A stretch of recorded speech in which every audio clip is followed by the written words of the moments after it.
bienvenue à tous et notamment donc aux agents de direction qui nous font le plaisir de nous rejoindre. Tout d'abord, donc il s'agit d'un rendez-vous qu'on appelle les rendez-vous du Stade Eos. Donc en fait une vision élargie qui a pour objectif de traiter l'activité sociale, l'activité bien sûr du Stade Eos, mais l'activité sociale qui concerne les agents de direction de l'institution. Et donc, on a différents thèmes. Je vous donnerai le sommaire dans un instant, mais avant, une présentation de l'équipe dirigeante du Stade Eos. C'est à tout honneur le président Lionel Vergne. Voilà, merci Benoît. Bon, je serai bref. Donc, Lionel Vergne, 35 ans de Sécu bientôt à la fin de l'année, dont 33 ans d'assurance maladie, président du SNAD à nouveau. Je l'ai déjà été. Je succède à Jean-Pierre Cabot, qui est parti en retraite en fin 2020. Et donc, je suis en détachement à temps plein de la CEPAM de l'Hérault, détachement à temps plein depuis début 2021. Voilà, donc j'ai tout dit. Sabine, Benoît, peut-être. Ah oui, pardon. Oui. Sabine. Ah, pardon, j'avais pas entendu. Non, c'est moi qui. Sabine Karst, bon, il y en a qui me connaissent. Voilà, je suis DCF à l'URSSAF Alsace. 21 ans d'URSSAF avec un passage en CAF et un passage en agence régionale de santé également.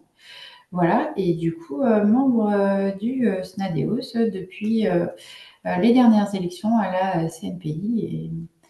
Et voilà, et sur plein de beaux projets. Je passe la main. bien, Léonard. Oui, bonjour à toutes et tous. Donc Léonard Guillemot, je suis directeur de la logistique à la Caisse primaire d'assurance maladie de Paris. Je suis élu à la CPNI et j'ai des responsabilités à la Confédération. Donc je m'occupe de la protection sociale en tant que conseiller confédéral depuis très peu de temps puisque c'est effectif depuis le 1er octobre. Donc je négocie avec la Commission des affaires sociales du Sénat et celle de l'Assemblée nationale les projets de loi de financement de la sécurité sociale et les différents éléments de dossiers qui nous seront présentés avec le gouvernement sur la santé, le financement de la sécurité sociale et également la dépendance. Je suis membre du Haut Conseil du financement de la protection sociale dont Dominique Libaud est le président et j'interviens également à la Conférence nationale de la santé. Et je suis le représentant de la CFTC à la Commission nationale consultative des droits de l'homme. Donc ça fait beaucoup, c'est pour ça que la Confédération m'a détaché depuis le 1er octobre à 50%, donc je suis sur mon poste à mi-temps. Et donc mon parcours rapide, j'ai fait de la philosophie donc jusqu'à l'agrégation. Ensuite, j'ai fait des ressources humaines avant d'entrer à l'EN3S et je suis issu de la 51e promotion. Merci Léonard. Oui, alors j'ai pas osé dire la mienne parce qu'elle est ancienne, c'est la 27e. Ça me rajeunit pas. Et puis, quant à moi, Benoît Volkoff, donc je suis sous-directeur à la CEPAM de Savoie, DRH, détaché à 80%. Et je suis secrétaire général donc du SNADEOS, présent à pratiquement toutes les réunions à Lucans, réunions de négociation, INC. Et moi, en termes de promotion, je suis la 32e. Voilà. À l'époque, on appelait ça encore le CNES.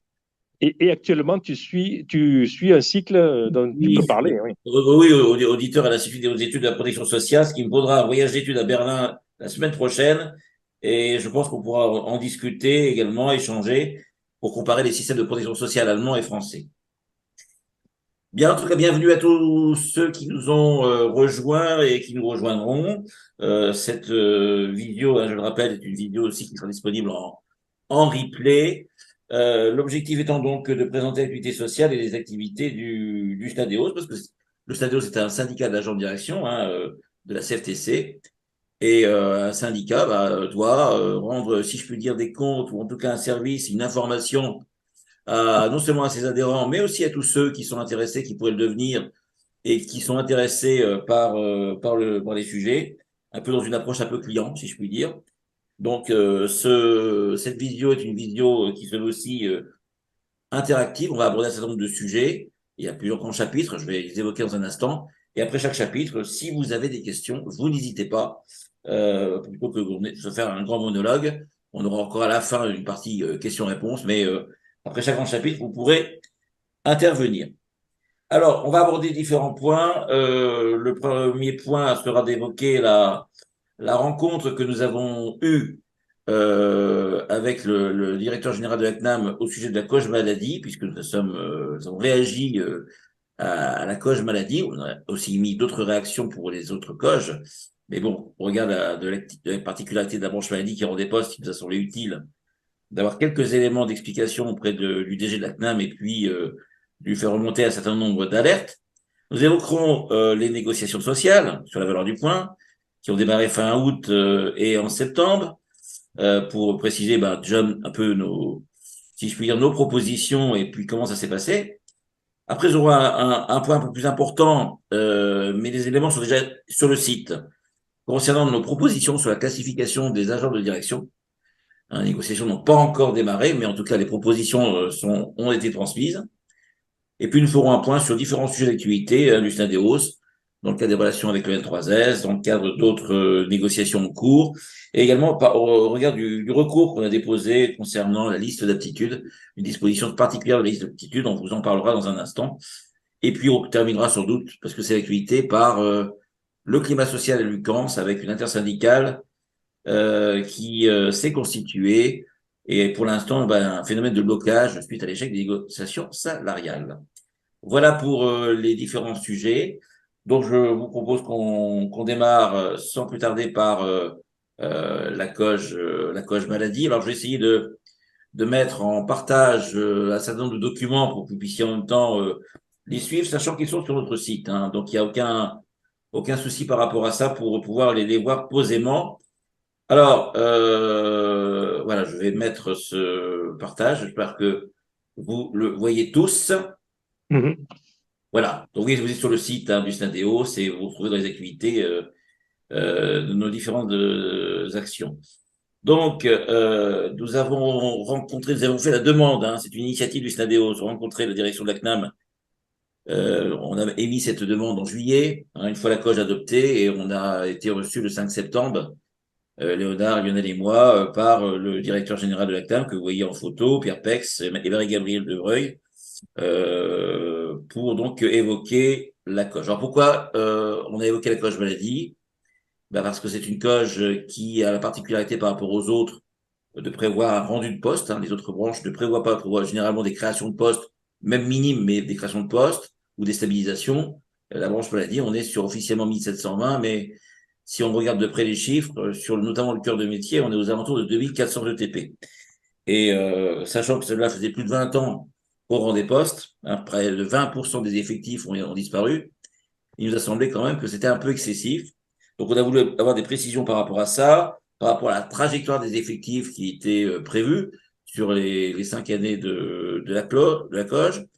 Également, on était un peu alerté sur les budgets de fonctionnement qui font comme l'objet d'une diminution régulière, donc également pour avoir des précisions en la matière, sur le programme immobilier également de la CNAM, sur les gains de productivité, puisque ce sont les gains de productivité qui, on va dire, sous-tendent les baisses d'effectifs, donc on voulait avoir des précisions sur leur modalité de calcul et leur faisabilité, et puis aussi sur la clause de revoyure, que nous souhaitons que cette clause de revoyure soit une vraie clause de revoyure, et pas simplement un exercice purement formel.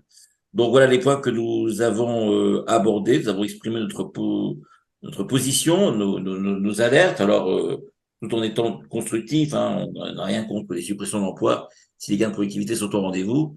On n'était pas là pour contester la COGE, on était là effectivement pour répondre à un certain nombre de questions, notamment si des modifications majeures arrivaient avec la loi de financement par exemple, quel impact sur les COGE, qu'est-ce que l'on pouvait faire en fin de COGE. Bref, tout un ensemble de questions, et je laisse la parole à Léonard qui va vous préciser l'essentiel des réponses de la CNAM. Merci Benoît. Oui, donc on peut vous dire qu'on a été très bien reçus par le DG de la CNAM, Monsieur Fatome, et Pierre Pex et Marie-Gabrielle Dubreuil. Néanmoins, quand même, sur la trajectoire des effectifs, le directeur général nous a dit que la négociation a été très dure et que ils ont essayé de faire au maximum pour et sauver l'essentiel. Et notamment, l'argument majeur, c'est de dire les rendus de poste, ils ne sont pas le résultat d'un outil majeur qui viendrait automatiser toute une série de process métiers, mais c'est plein de petits outils qui vont les uns après les autres nous permettre d'atteindre cette cible. Donc bien sûr, il a parlé d'arpège, mais il a dit que ce n'était pas l'alpha et l'oméga. Arpège étant ce logiciel qui va nous permettre de gérer plus facilement et de calculer plus facilement les indemnités journalières. Il nous a également dit qu'une part non négligeable des effectifs rendus viendrait du changement de l'usage que font les assurés et les professionnels de santé de nos téléservices. On doit donc faire en sorte qu'ils les utilisent plus, qu'ils les utilisent mieux, et donc ça nous permettra d'être au rendez-vous. Il nous a quand même indiqué que la clause de revoyure qui est intégrée dans cette convention d'objectifs et de gestion en était vraiment une, et que si vraiment il y avait un décalage très important entre les gains de productivité attendus, l'arrivée du logiciel en fonction également de la date à laquelle on pourrait l'utiliser, et puis donc les gains en matière d'effectifs, il pourrait revoir ce chiffre. Alors bon, on ne peut que le croire, d'autant qu'il était vraiment convaincant.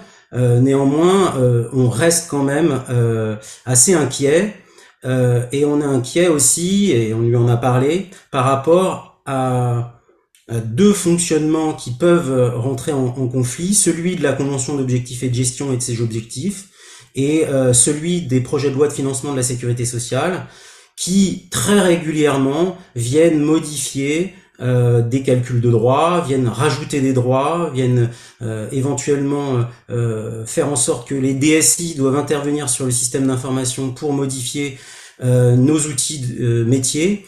Et ça, c'est aussi absent dans la COG, et si jamais ça devait nous arriver, est-ce qu'on serait encore obligé de rendre ces postes? Donc il a indiqué que dans la COG, pour la première fois, il a évoqué ce sujet des PLFSS, et que il prendrait ses responsabilités et qu'il exigerait des moyens supplémentaires en ressources financières, mais également en ETP si jamais d'aventure une PLFSS venait modifier en profondeur les droits de l'assurance maladie.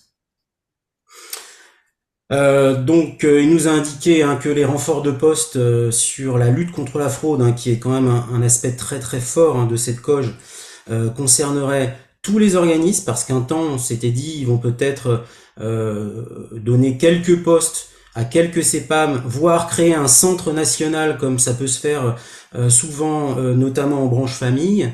Eh bien, c'est pas l'organisation que souhaite mettre en place l'assurance maladie dans cette COG pour sa lutte contre la fraude. Ils vont vraiment doter les organismes de moyens pour lutter contre la fraude au niveau local. Bon, les budgets de fonctionnement, il n'a pas souhaité qu'on l'écrive, mais il nous a dit que globalement, ils avaient des marges de manœuvre potentielles.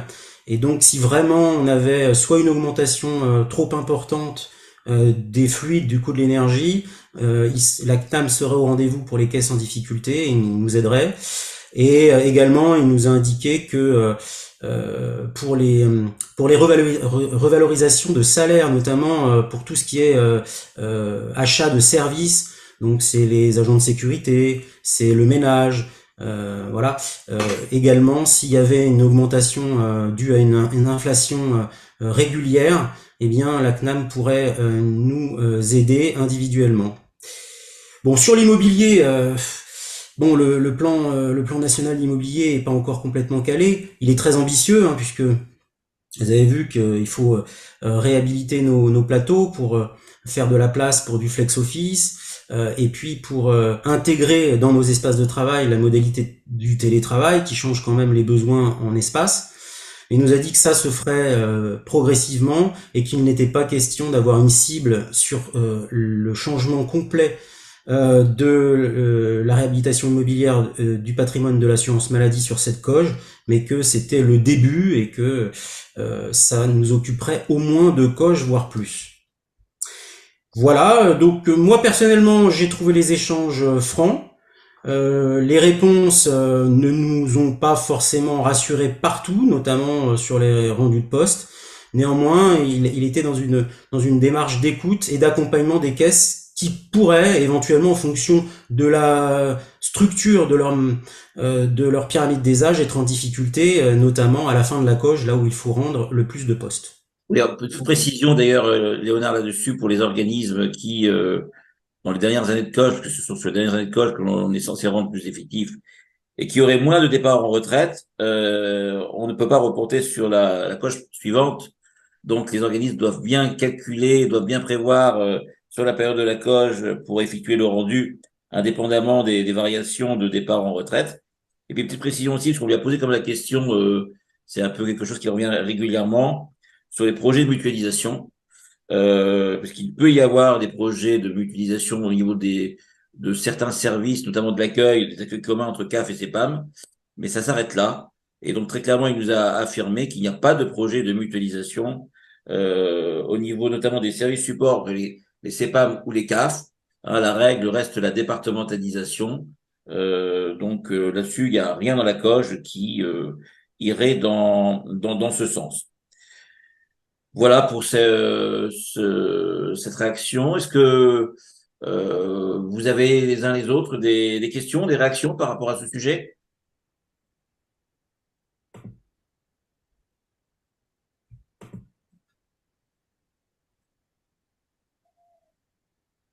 S'il n'y a pas de questions, ben écoutez, on peut aussi évoquer les réactions par rapport aux autres branches plus rapidement, hein, qui ne donnent pas lieu à beaucoup de rendus de postes.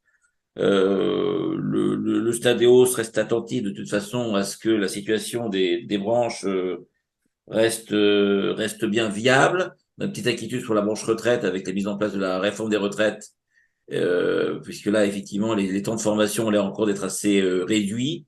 Donc, il y a une vigilance très clairement là-dessus. Quant à la branche famille, elle a été conclue en tout cas avec des créations notables d'emplois, mais bon, qui font suite aussi à des années qui ont été un petit peu plus compliquées.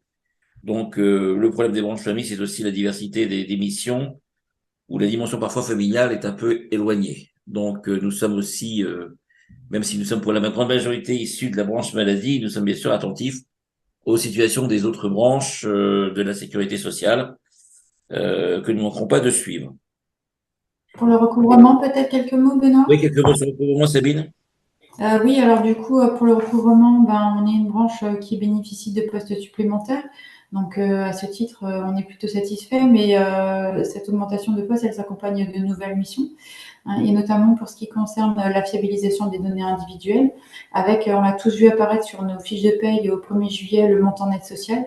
Et avec, du coup, ce montant net social, il est issu des déclarations que les employeurs font au travers de ce qu'on appelle la DSN, la déclaration sociale nominative. Donc, on a un certain nombre de ressources puisqu'on a une nouvelle mission de fiabilisation avec la CNAV de ces données, puisque derrière, en fait, elles génèrent des droits notamment directement à partir du mois de janvier au RSA et à la prime d'activité des CAF. Voilà, d'autres missions aussi et renforcement de missions par rapport à la lutte contre la fraude.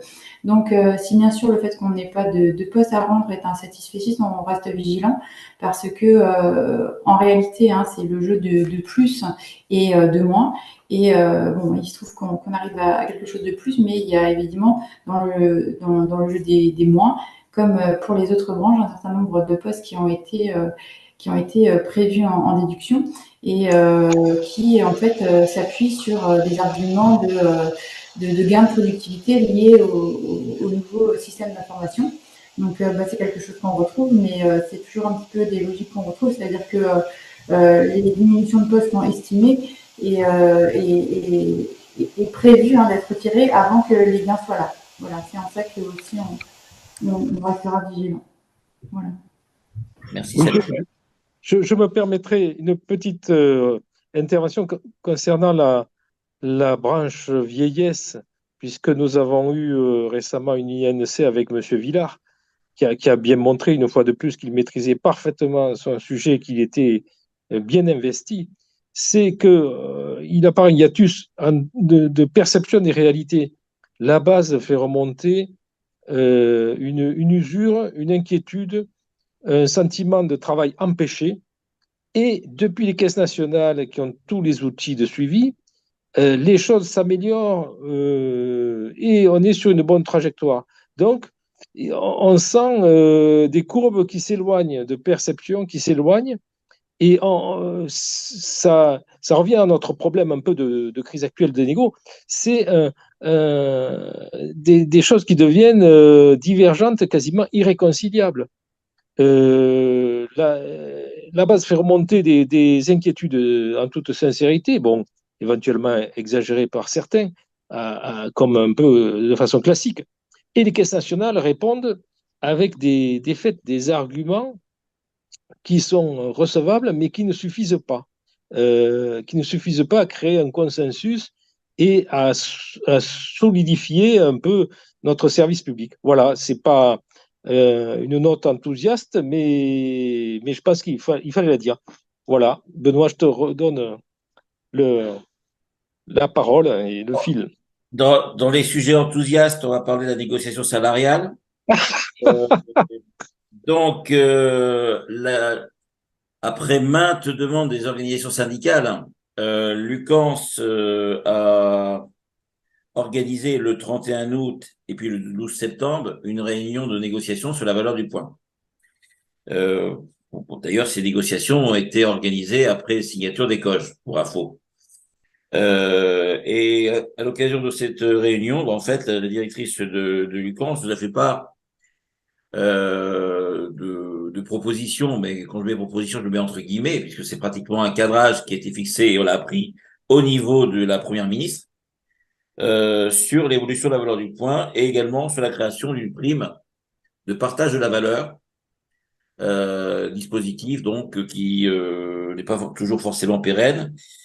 Alors, sur la valeur du point, ce qui a été entre guillemets proposé par Lucans après acceptation des pouvoirs publics, c'est une augmentation de 1,5% de la valeur du point à effet du 1er octobre.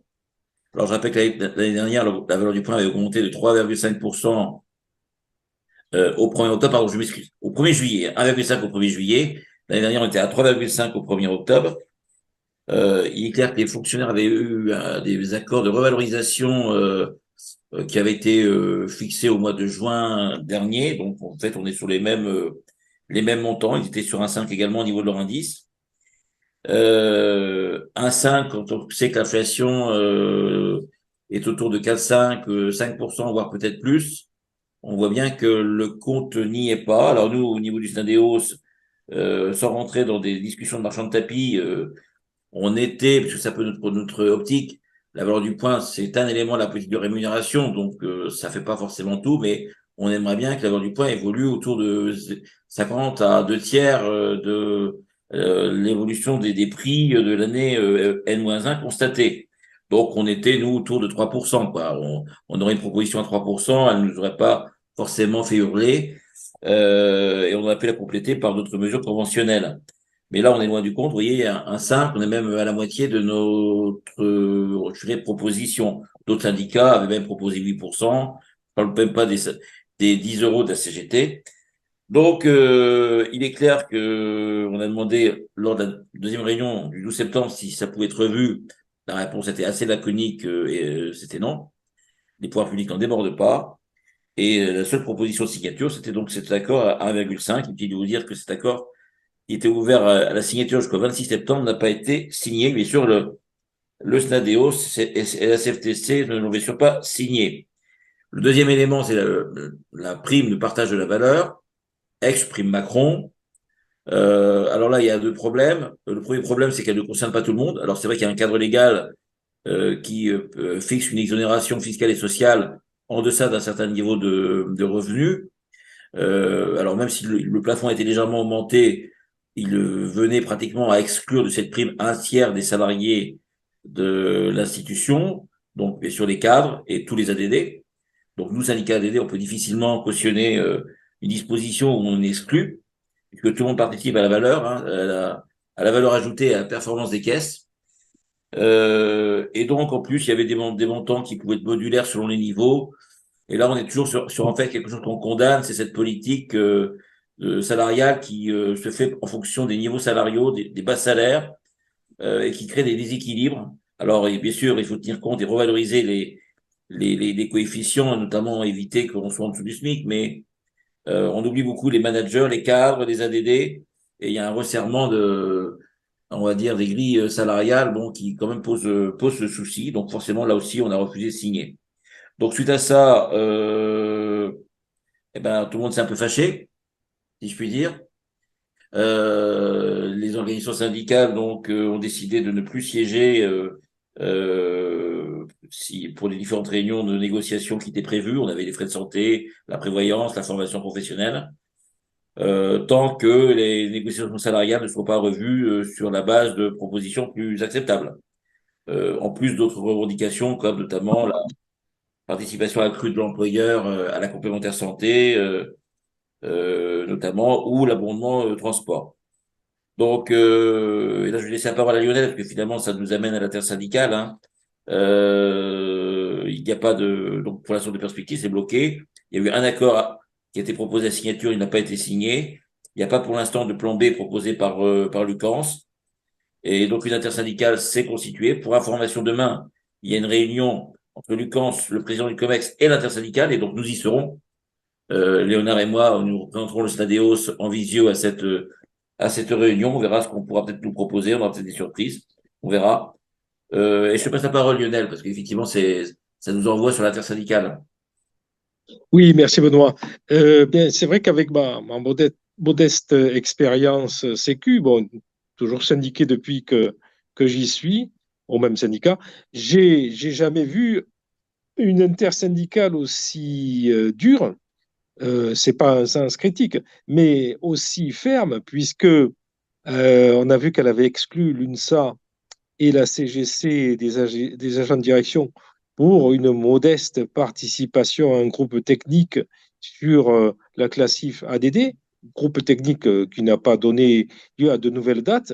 Moi, j'avais dit modestement que je trouvais qu'on pouvait passer l'éponge pour une première incartade qui était pour partie involontaire. Mais bon, UNSA et CGC ADD ont été exclus. Il a fallu apparemment que le SN Focus donne des garanties pour que l'incident ne se reproduise plus.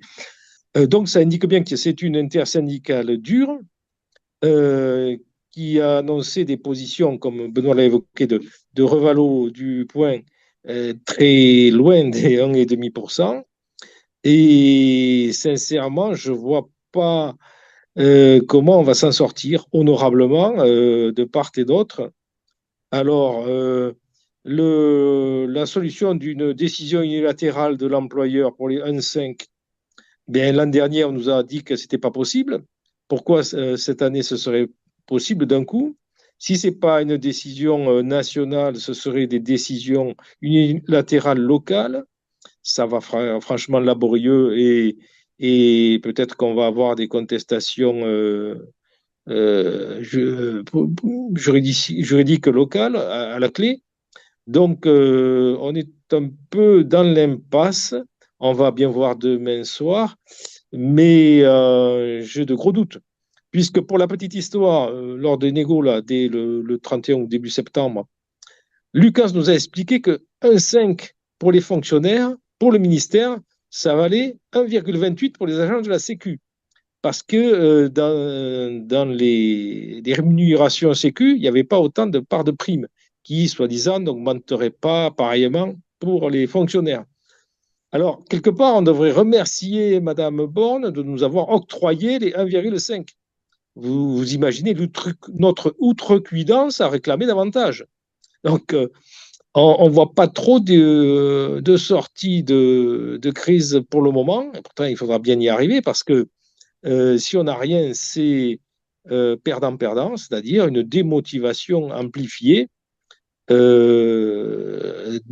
très mauvais départ pour les négociations les refontes des classifs.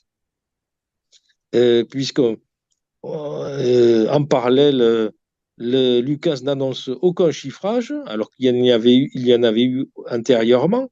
Donc, en clair, par exemple, si ce n'est pas plus 80 millions d'euros par an pour la classification employé cadre, ça voudrait dire que ça pourrait être moins. Comment commencer une négociation si on vous laisse planer la menace d'un financement moindre que précédemment? Donc, franchement, j'aimerais bien avoir des éléments pour positiver. À ce jour, je ne les vois pas. Nous, le minimum qu'il nous semble, c'est des avancées de l'employeur sur l'abonnement transport. Pourquoi ne pas nous aligner rapidement, avant même la loi de financement la loi de- oui, du financement de 2024 sur les 75% de prise en charge.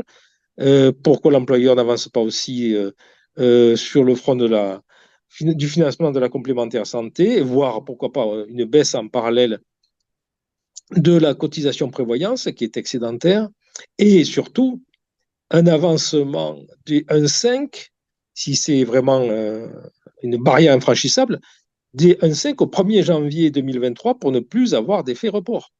Ça nous semble un minimum, sachant que de toute façon, si on arrivait à signer ça, imaginons une SAS, CGC et nous, signer ça pour les agents de direction, nous savons très bien, c'est déjà précisé, que ça ne vaudra pas pour l'ensemble du personnel. C'est la grosse classification qui s'impose aux autres, a priori, mais ce n'est pas une petite classification qui concerne 2000 salariés qui va valoir pour tout le reste des bataillons. Et ben, imaginons que ce soit voté aussi pour les 2000 praticiens conseils. Vous voyez bien que 4000 salariés par rapport à 140 000 de tous les autres, c'est pas jouable. Donc, moi, je ne vois vraiment pas à ce jour de sortie de crise. Voilà, c'est pas. Peut-être qu'on en saura demain soir un peu plus, mais je pense que vu la faiblesse des échos que ça a dans la presse spécialisée, dans les communications de Lucas, je pense que la pression n'est pas encore assez montée pour qu'on ait des avancées significatives de part et d'autre. Alors, petit bémol, vous remarquerez que dans toutes les infos de l'intersyndicale, on n'annonce pas de chiffres. On ne va pas se lier à un pourcentage de la valeur du point qui serait dès à présent annoncé et qui ne nous permettrait plus de position de repli pour justement voir l'avenir. Voilà, merci Benoît, je te repasse la parole. Bah, écoutez, est-ce que par rapport à ce sujet, Léonard, tu veux préciser quelque chose? Oui, juste pour préciser que donc mardi après-midi, j'étais à l'Assemblée nationale avec la présidente de la commission des affaires sociales et le rapporteur de la commission. Et donc ils auditionnaient l'ensemble des organisations syndicales représentant les salariés sur le contenu du projet de loi de financement de la sécurité sociale 2024. Et à la fin, nous avons parlé de l'intersyndicale des agents de la sécurité sociale, la situation des salariés, leurs difficultés, la différence de traitement qui a été faite sur les 20 dernières années entre les fonctionnaires et les salariés de la sécurité sociale. Donc je ne sais pas si ça ira beaucoup plus loin, mais en tout cas, le Parlement est au courant. D'accord. Merci. Merci, merci Léonard, pardon. Je précise enfin que cet alignement sur les fonctionnaires est complètement illégitime. Je l'ai dit à Thomas Fatom, parce que déjà, on avait eu la séance du 31 août, et il a pris un peu de haut l'idée que les 1,5 ne passeraient pas, en considérant que c'était ça ou rien, quoi. Bien. Et j'ai rappelé que le nombre de fonctionnaires depuis 2000 a augmenté de 20%, et il paraît qu'il en manque partout, à la pénitentiaire, dans les hôpitaux comme infirmières, des juges, des magistrats, des greffiers, tout ce qu'on veut. Il en manque partout. Et nous, en parallèle, nos effectifs ont baissé de 20%. Alors, c'est parfaitement illégitime de nous aligner sur les fonctionnaires. Voilà. Merci Lionel. Est-ce qu'il y a des réactions, des questions sur le sujet des négociations salariales? Non, bah, je vous propose que nous passions au prochain sujet. Alors, je vais mettre un partage puisque c'est un sujet assez important qui est celui de la classification des ADD. Alors, il y a aussi une classification des employés cadres qui va être discutée, mais nous sommes bien sûr sur la classification qui nous concerne. Donc, le temps de mettre le lien. Hop, voilà. J'espère que vous le voyez. Donc, le SNADEO, ça a travaillé cet été, avant que des réunions soient prévues, sur la classification des ADD que nous avons demandé, puisqu'elle a plus de 20 ans. Elle a besoin d'être réformée. Donc, on s'est dit, on va émettre des propositions, histoire de faire avancer le débat. Donc, voilà, les propositions, elles sont disponibles sur le site, bien sûr, du SNADEOS. Elles ont été transmises à Lucans. Alors, bon, proposition, on ne peut pas dire décision, hein. Il y a aussi, comme le disait tout à l'heure Lionel, la question du cadrage. Mais enfin, en tout cas, nous avons un rôle qui est de proposer ce qui nous semblerait correspondre aux besoins des ADD et permettrait d'avoir une classification attractive, et je sais qu'il en faut. Alors, le premier élément dans nos propositions, c'est de revoir finalement la construction de la classification. Actuellement, les postes sont classés par taille de caisse, on va dire, hein, entre A, B, C, D, A, D, petite caisse, A, super grande caisse, et après, effectivement, vous avez fonction directeur, directeur adjoint, directeur comptable financier, directeur. Bon, en l'occurrence, nous considérons que le travail ne concerne pas, n'est pas différent selon les tailles. Tout ça est très discutable. D'ailleurs, dans certains grands organismes, il y a peut-être un peu plus de possibilités de personnel, de collaborateurs que dans des plus petits. Donc, un directeur d'un petit organisme a les mêmes obligations que celui d'un plus grand, et c'est pareil pour les autres fonctions. Donc, pour nous, la classification devrait plutôt se faire à partir toujours de 4 niveaux. Et chaque niveau comporterait 3 ou 4 paliers. Et en fait, les niveaux, donc en fait, on prend les fonctions des agents de direction, c'est-à-dire D sous-directeur, C directeur adjoint, B directeur comptable et financier, et A directeur à la place de la taille des caisses. Donc on est vraiment sur une classification de fonctions.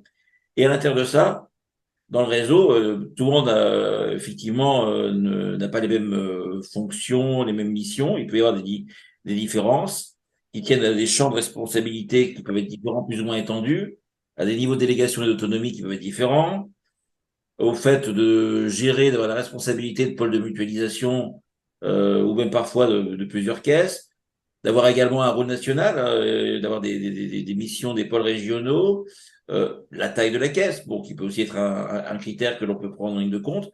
Et donc tout ça, avec une classification, une codification en tout cas qui doit être objective, permettrait de faire évoluer donc de palier 1 à palier 4, un peu comme des échelons.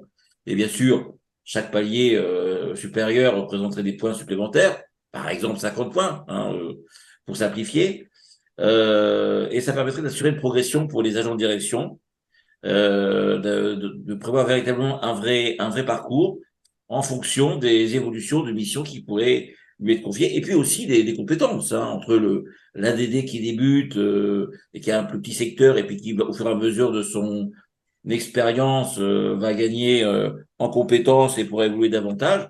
On contribue vraiment à un parcours sur beaucoup d'années et qui semble beaucoup plus stimulant pour les ADD. Ça, c'est notre première. Alors, on s'est amusé aussi, si je puis dire, à même mettre, vous êtes dans notre site, des coefficients, avec un point important pour nous, c'est que le premier niveau d'ADD, en l'occurrence, ça serait sous-directeur échelon 1, soit, on va dire, supérieur, voire égal au dernier échelon de manager. Actuellement, si vous regardez des cadres niveau 8, niveau 9, et c'est pas une critique, hein, avec déjà l'expérience et de compétences, ont des coefficients supérieurs à des ADD qui sont en catégorie D, voire en catégorie C, notamment quand ils débutent. C'est pas le même niveau de responsabilité. D'ailleurs, on le voit avec la question des conflits d'intérêts, des obligations. Donc très clairement, pour nous, il y a un minimum, de même que pour les employés cadres, il faut au moins que les premiers COEF soient au niveau du SMIC. Et ben, pour les ADD, et on l'a fixé à 755 points. Alors après, ça peut se négocier, mais actuellement, on n'est pas à ça, puisque les premiers niveaux sont dans les 550 points de mémoire.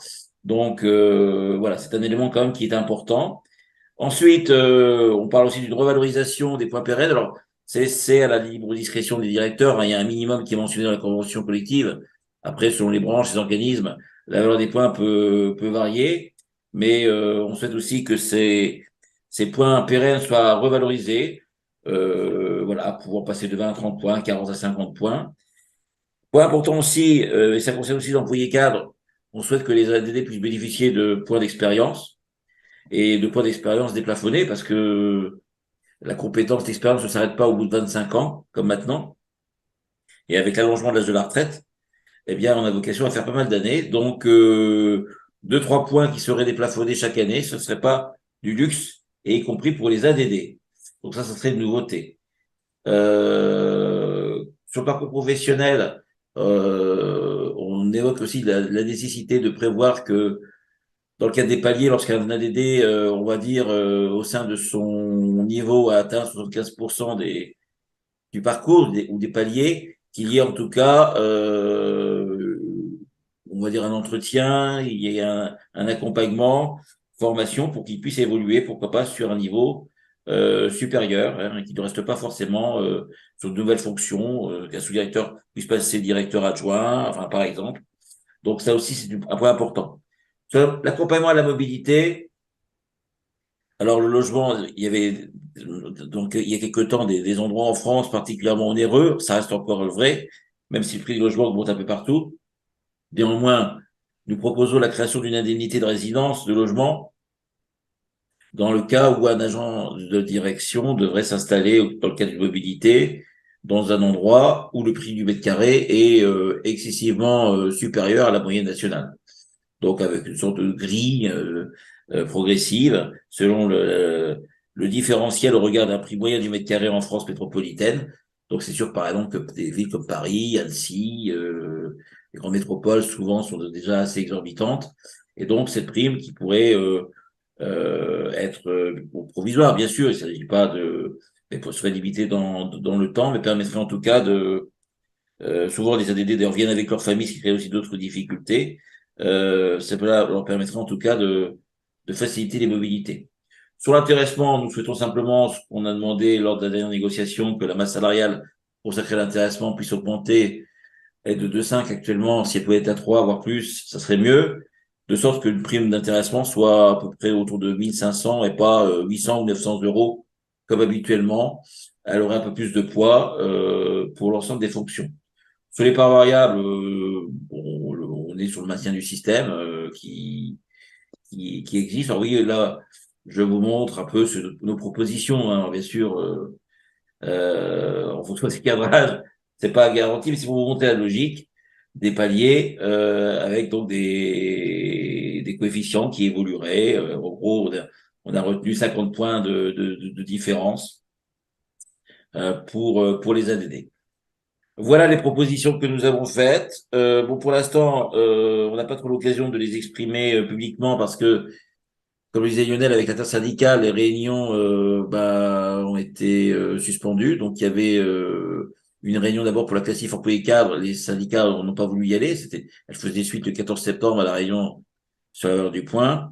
Et bon, il était également décidé au niveau de la solidarité intersyndicale de ne pas assister à la réunion technique classification. Elle est reportée hein, très clairement. Donc, lorsque les choses se calmeront, j'espère, assez rapidement, on pourra revenir sur le sujet. Pour le Stadéo, c'est la mère des batailles, hein, la classification, parce que, bien sûr, il y a des demandes que l'on a sur la participation au transport, sur la complémentaire santé, c'est important, mais ce qui est vraiment pérenne sur le long terme et sur la carrière et sur le parcours, c'est vraiment la classif.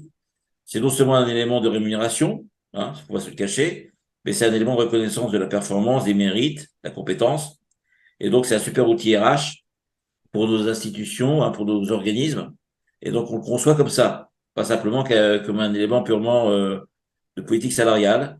Ça doit être effectivement quelque chose qui motive les ADD, qui les amène à faciliter la mobilité, à changer d'emploi et à être mieux reconnus, en tout cas dans la diversité de leurs fonctions. Voilà. Donc, ça nécessitera sans doute aussi, en termes de RH, dans nos organismes une certaine forme de maturité, puisqu'effectivement, il y a des cas différents. Il faudra avoir des critères objectifs, être transparent. Mais pour nous, elle permettrait en tout cas de favoriser un partage de la valeur ajoutée. Ça, c'est notre maître mot. Notre institution fait des économies. Alors, c'est bien qu'elle remonte à Paris dans les ministères au niveau de l'État. Mais si on pouvait en garder une partie pour les caisses nationales, pour le réseau, et puis une partie pour les salariés, ça serait pas mal. C'est ce qu'on appelle le partage de la valeur ajoutée. Alors, je ne sais pas si vous avez des réactions par rapport à ce sujet de la classification, des propositions de classification. Alors, un petit complément, Benoît, c'est que là aussi, même si ça n'a plus d'aspect juridique, les moins nombreux dépendront des plus nombreux. En clair, si nous avions la signature d'une classification qui nous satisfasse, imaginons donc une majorité de syndicats qui représentent une majorité de votants, de représentativité qui signent cette nouvelle classification ADD. Et bien, si jamais il n'y a pas l'équivalent à présenter à la tutelle pour les employés cadres, nous savons très bien, nous savons pertinemment que la tutelle n'agréerait pas notre nouvelle classif. Parce que politiquement, on considérerait que là aussi, ça va élargir l'échelle des rémunérations. Oh grand Dieu, c'est l'horreur. Donc, nous souhaitons travailler, mais sans trop d'illusions, et on n'a pas trop envie de travailler pour l'art, comme on va dire, comme on dirait. Faire une belle classif ADD qui sera remisée dans quelques tabernacles pour être ressortie je ne sais pas quand. Donc, ça aussi, il ne faut pas se voiler la face. S'il n'y a pas en même temps deux classifs à présenter à l'agrément de la tutelle, eh bien, la nôtre ne passera pas. Voilà.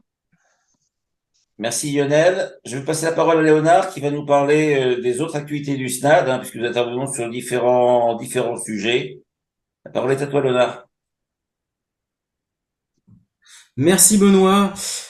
Écoutez, moi j'ai un petit PowerPoint, donc je vais peut-être vous le passer parce que ça va me permettre de vous montrer en image un peu ce qu'on fait au SNADEOS. Alors voilà. Donc la première chose, c'est que déjà on est allé voir Madame Bertin, donc on a des bons contacts avec elle, on arrive bien à communiquer. Je pense qu'elle est à l'écoute du SNADEOS, c'est quelque chose de très positif. Comme ça a été dit, bien sûr, on est dans toutes les négociations sociales et dans toutes les réunions. Mais c'est pas tout, parce que la marque de fabrique du SNADEOS, c'est son lobbying. On a un pied à l'intérieur de l'institution et un pied à l'extérieur. Et notamment, on acculture et on informe les parlementaires de la situation de la sécurité sociale, de ses salariés, du fonctionnement des organismes. Souvent, on leur promet des beaux projets dans les PLFSS, on leur fait voter des budgets et ils ne connaissent absolument pas les moyens, ou très peu, les moyens qui sont attribués aux opérateurs, c'est-à-dire à nous-mêmes employeurs et à nos collègues salariés pour les mettre en œuvre sur le territoire. On ne leur demande même pas de voter ces budgets, puisque contrairement à l'État, dans le cadre des lois de finances, les parlementaires ne votent pas pour une masse salariale de la Sécu. Tout ça se fait de manière très technique entre le ministère de l'économie et des affaires sociales, de la santé, mais c'est hors parlement. Et donc, ils commencent on a eu un très très beau accueil. Alors nous, on va voir la plupart des parlementaires qui sont présents, particulièrement dans bien sûr la commission des affaires sociales, mais pas uniquement, puisque la commission des finances aussi, on a vu des députés ou des sénateurs. Et puis on a cherché à communiquer avec des parlementaires qui sont sur un angle de gouvernement, qui sont pas sur les blocages ou sur des censures systématiques. Donc on a rencontré des parlementaires de Horizon, des parlementaires de Renaissance, des parlementaires des Républicains et des parlementaires du Parti socialiste. Voilà, donc on a écarté à ce stade LFI et Rassemblement national. Et n'oublions pas une sénatrice communiste qui nous a aussi très bien reçus. Oui, oui, et tu fais bien de le noter. Et les communistes également, nous les avons rencontrés. Voilà, donc on vous en a parlé, on est en partenariat étroit avec donc la GIRCARCO, hein, où on pilote en tant que partenaire social le régime, le Haut Conseil du financement de la protection sociale, où on est très écouté par Dominique Libaud et l'ensemble des directeurs des hautes administrations. On a des informations très intéressantes qui nous viennent également de l'OFCE, de l'INSEE, de différents rapporteurs qui sont nommés par les ministres et la première ministre. Voilà, on a un pied également dans le sociétal avec la CNCDH, hein, Commission nationale consultative des droits de l'homme, où on aborde des sujets très très variés, mais très intéressants, hein, sur par exemple le logement, par exemple l'éducation. Voilà. On a également la Conférence nationale de la santé, hein, où on peut aborder des questions sur les dépistages, les violences faites aux professionnels de santé, sur le Nutri-Score, voilà, plusieurs missions qui sont données. Benoît vous a parlé de son rôle d'auditeur à l'IHEPS. Et le SNADEO, c'est la CFTC également, présent au Conseil d'orientation des retraites, si important, lors de la dernière réforme, qui a été écoutée et parfois décriée, mais en tout cas qui a fait le job et qui a donné son avis le plus objectivement possible. J'ajoute la CAPSA où je suis suppléante administrateur et Benoît également. Voilà, on peut intervenir également. Également, voilà. Donc on est très proche hein, de la fédération et de la confédération. Voilà, on est très écouté par Pascal Coton, par Cyril Chabagnier, par notre présidente de la Fédération de protection sociale et emploi, Christine Le Serre. Donc voilà, on est dans un esprit constructif. Et On a vraiment... on a même manifesté hein, avec Lionel lors de la réforme des retraites hein, avec Cyril. Cyril Chabagnier, notre président, qui était cadre, enfin qui est détaché de la CNAF, où il était cadre statisticien. Voilà. Alors, bon, ça, je passe parce qu'en fait, ce que je voudrais... Bon, aussi, peut-être que vous ne connaissez pas vraiment, donc nos valeurs, hein, l'humanisme, profondément républicain, pour le pluralisme, laïque, je crois qu'il faut bien le dire, hein.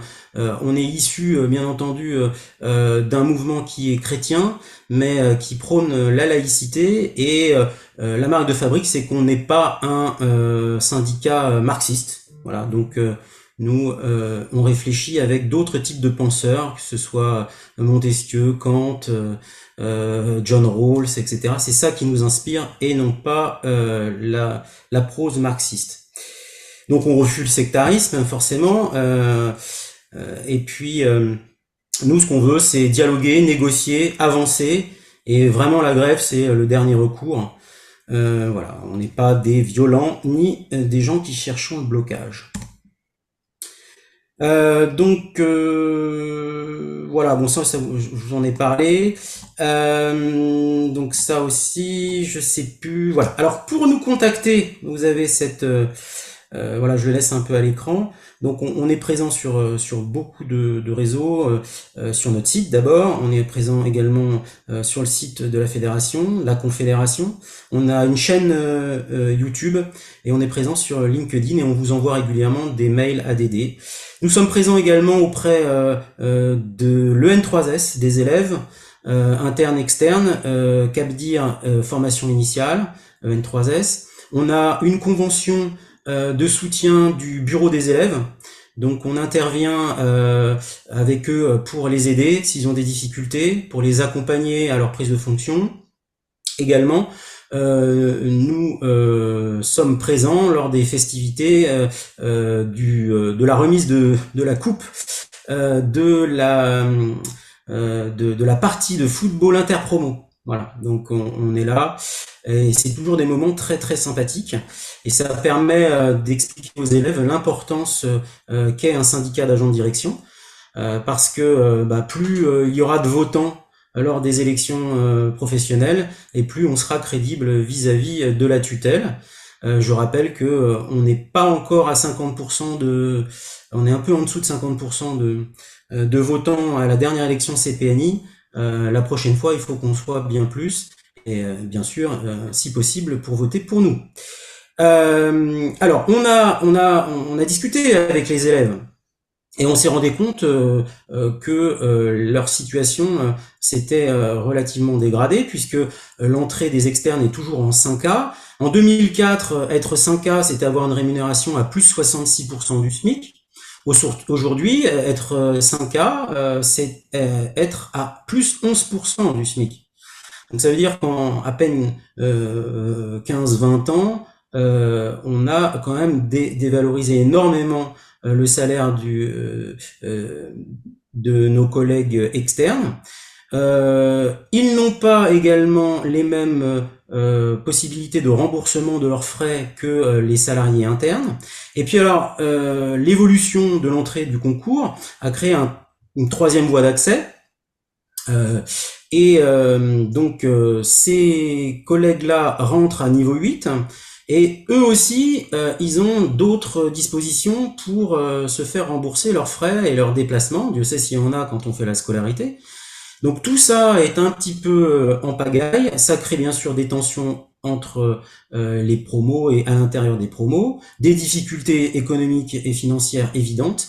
Donc on a envoyé une lettre où nous demandons des ouvertures de négociations pour modifier de manière profonde cet état de fait. On demande le niveau 6 pour les externes à l'entrée, et nous demandons un alignement des remboursements des externes du troisième concours sur le remboursement actuellement en vigueur à Lucans.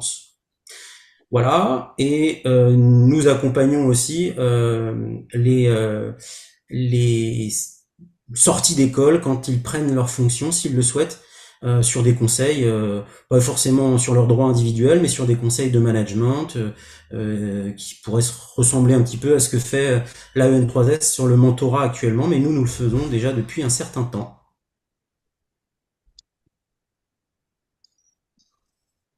Oui, merci bien, Léonard. Léonard, un mot sur le recours? Oui. Ah oui, exactement. ah oui. Le recours. Alors, vous savez que il y a eu une modification par décret de la liste d'aptitudes. Le 21 décembre 2023, un nouveau décret est arrivé et a simplifié la liste d'aptitudes. Il y avait 3 listes d'aptitudes, maintenant il n'y en a plus que 2, la liste 3, la liste 1-2. Donc on est automatiquement inscrit en L3 dès lors qu'on a le titre d'ancien élève, que ce soit EN3S initial ou CAPDIR. Et puis on a modifié un petit peu, parce que c'était parfois un peu long, les périodes pour pouvoir prétendre à être inscrit sur la liste 1-2. On a rénové le CAPDIR, on a fait un CAPDIR, on va dire, pour les cadres, et on a fait un CAPDIR aussi pour les agents de direction, notamment ceux qui sont en caisse nationale et qui ne peuvent pas, parce qu'ils n'ont pas le titre d'ancien élève, répondre à des vacances de poste dans le réseau. Et donc, pour ceux qui souhaiteraient continuer leur carrière dans le réseau au sein d'une caisse locale, eh bien, ils peuvent s'inscrire au CAPDIR, suivre la scolarité, un jury de sortie et obtenir le titre d'ancien élève et être inscrit sur la liste L3. Tout ça était plutôt intéressant, allait dans le bon sens. Et tout à la fin de cette modification, nous avons un article 9 bis qui indique de manière assez lapidaire que, de manière discrétionnaire, une caisse nationale pourrait inscrire directement sur liste d'aptitude un salarié de la caisse nationale, qui n'aurait pas le titre d'ancien élève, bien entendu. Potentiellement, ce salarié au choix, à la discrétion des membres du COMEX, c'est-à-dire un directeur de caisse nationale, pourrait être inscrit également directement en L1-2. Nous ne comprenons pas pourquoi cette décision a été prise. Pour nous, c'est de l'hubris totale. Là, je ne sais pas qui a eu cette idée Mais voilà, j'ai pas de nom à donner. Il me semble pas que ce soit Monsieur Ray directement qui ait chuchoté ça à l'oreille du COMEX. Mais ce que j'ai dit plusieurs fois à la DSS, je ne comprends pas qu'un ingénieur ou qu'un ancien élève d'une grande école de commerce qui aurait plusieurs années probantes en caisse nationale ne soit pas capable de passer quelques mois de sa vie pour faire un CAPDIR aménagé puisqu'il est déjà agent de direction et avoir sa liste et être inscrit sur la liste d'aptitude. Voilà, je ne comprends pas. Et pourquoi dans une caisse nationale, il y en aurait 4 par an qui pourraient être exemptés de ce parcours, alors que d'autres directeurs de caisse nationale, eux, n'auraient pas le droit et devraient passer le CAPDIR spécialement réformé pour les agents de direction? C'est pas possible. Alors, bien sûr, c'est totalement injuste par rapport aux autres collègues qui, soit par la filière externe, soit par la filière interne, ont fait l'école, hein, avec tout ce que ça représente, les évaluations, les concours, l'éloignement de sa famille, le travail la nuit pour faire les dissertations, tout ce que ça engendre en termes d'investissement personnel, là c'est complètement injuste également. Donc le SNADEOS a décidé de faire un recours en annulation de ce décret du 21 décembre 2023 modifiant la liste d'aptitudes. Ça embête beaucoup la DSS, hein, puisque le juge n'a toujours pas rendu son verdict. Et à la dernière réunion où j'étais, la directrice qui s'occupe des agents de direction à la DSS nous indiquait que vraisemblablement, même si le juge n'annule pas, jamais un directeur de caisse nationale n'utiliserait cette disposition. Bon, alors ça m'a fait doucement sourire, mais enfin, ils ont vu quand même qu'ils avaient été pris la main dans le pot de confiture et que non, à la sécurité sociale, on ne fait pas n'importe quoi dans les parcours et les carrières, que nous sommes attachés à l'équité de traitement et à l'égalité, et que ce qui anime les valeurs de la sécurité sociale doivent également animer les valeurs des ressources humaines de nos plus hauts dirigeants des caisses nationales. Merci Léonard. En tout cas, cela montre, c'est vrai que sur recours, on était les seuls à avoir vu ces dispositions et puis surtout à agir. Les autres syndicats d'agents de direction n'ont pas forcément visé. Alors c'est David contre Goliath, hein, le petit Snadéos contre l'État, mais ce que dit à l'instant Léonard montre bien quand même qu'ils se sont rendus compte que c'est un peu scabreux. Et même si peut-être le texte n'est pas remis en cause, en tout cas, si déjà il peut y avoir une application plus que limitée de cette disposition, on aura déjà contribué à quelque chose. Donc là, on aura alerté. C'est un peu ça le Stadios, hein. On n'est pas des gens à manifester toutes les 5 minutes. On n'est pas des opposants systématiques. On est plutôt constructifs, positifs. On est des ADD, donc on est responsable, hein, et on comprend ce qu'est la responsabilité. Mais quand on sent que ça va trop loin et qu'il y a danger, je vais pas dire qu'on mord, mais on agit. Donc voilà, on a cette particularité, alors que parfois d'autres crient beaucoup, très fort, mais peut-être n'agissent pas forcément comme il faudrait. Voilà. On arrive au terme de cette visio après 1 heure. Est-ce que parmi les participants, il y a des réactions, des questions? Bonsoir, bah, moi je vous remercie, c'était très clair, c'était très intéressant et vraiment je suis ravie d'avoir pu participer à votre présentation et je vous en remercie. Eh ben, écoutez, nous vous remercions en tout cas de votre participation. Faites-le savoir à vos collègues. Bien entendu. Et on organisera ce genre de réunions peut-être selon l'activité, hein, ça peut être tous les mois, ça peut être tous les 2 mois. Là, c'était la première, donc on a un peu essayé. On voit que l'outil fonctionne déjà, c'est déjà un bon point. Et de toute façon, il va être disponible en replay, donc vous pouvez dire à vos collègues, hein, ils manqueront pas le film, ils peuvent le revoir. Et en tout cas, merci de votre participation.